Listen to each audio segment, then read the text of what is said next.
Hey guys, welcome back to L Taylor Guitar.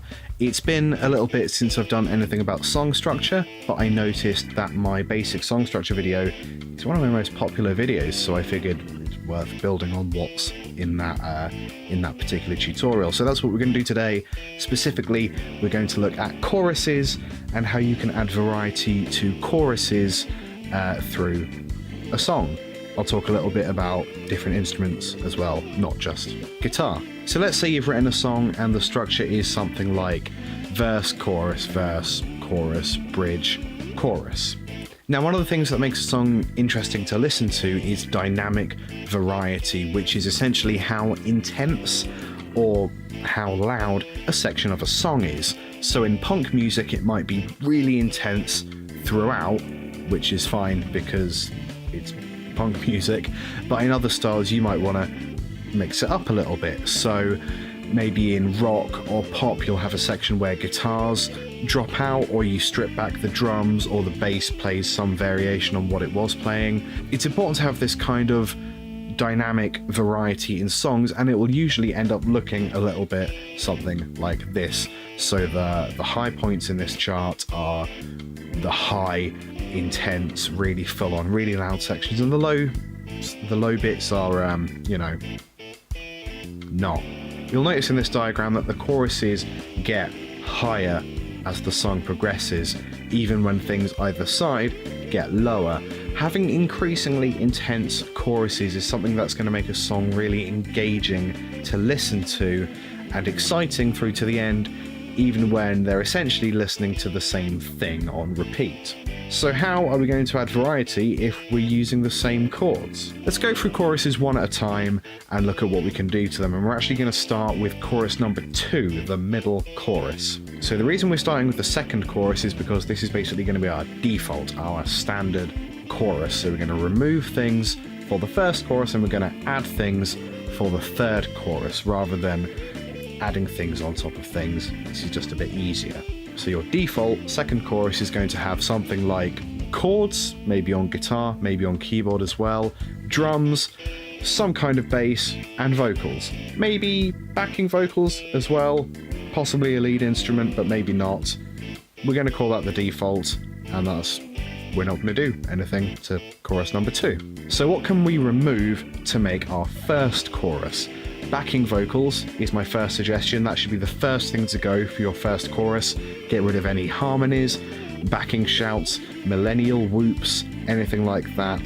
Just have your singer be the only singer for the first chorus. That will actually do quite a lot by itself, but may not apply to every band, I realise. In terms of guitar, you could get rid of any distortion effects, play it kind of clean, maybe replace power chords with open chords, strummed very lightly, perhaps only once per bar even. If you want to keep all the choruses distorted, maybe you palm mute the first chorus, or you find a looser or simpler rhythm to employ.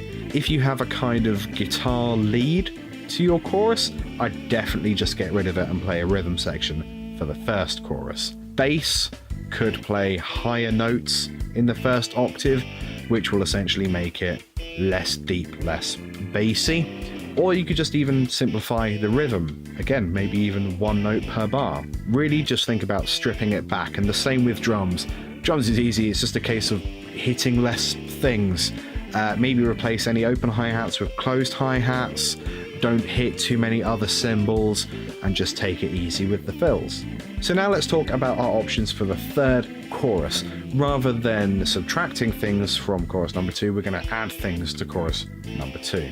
It's quite common to have a double chorus at the end of a song, where maybe this is so obvious I don't need to say it out loud, but you play the chorus twice. It's a really clear signal that the song is about to end, but you're doing so in a satisfying way. If you do this, you could treat that repeated chorus as a fourth chorus and add even more elements to make it even more intense, but sometimes just repeating it is enough. That's kind of up to you, and that's going to change depending on the song and the genre and you guys as musicians, I guess.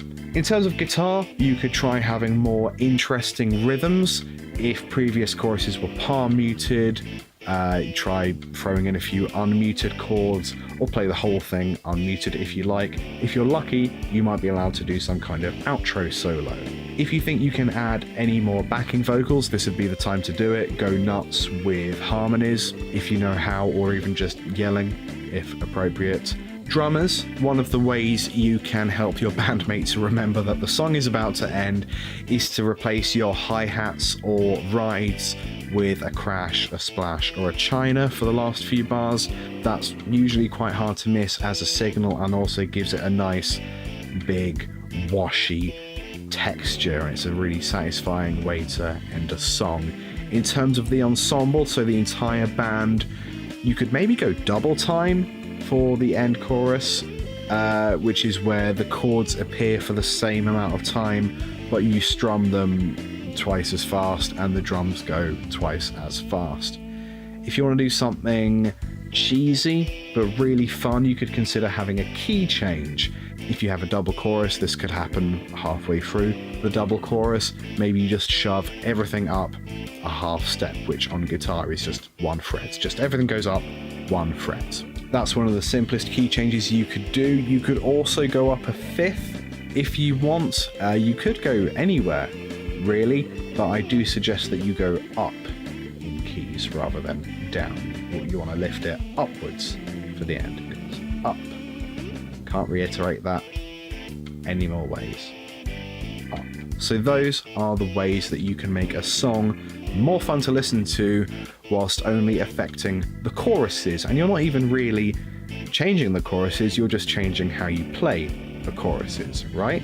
I hope that's helpful to you guys. I'm not trying to say you should do something or you should not do something, because I don't know what's right for your song without hearing it, so I can't give general advice.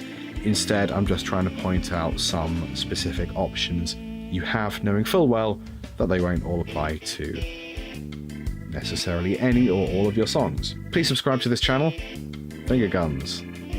Shouldn't do that. Subscribe to this channel, and I promise to never do finger guns again. Every week I put out a new guitar or guitar related video. Every Friday, 4 PM GMT. Sometimes it's gear reviews, sometimes it's rants, sometimes it's specific licks or tricks, and sometimes it's songwriting stuff like today. Leave any comments in the comment section below. Any questions you have, leave them down there. That's what it's for. Like button kind of helps as well, so you should smash that like button.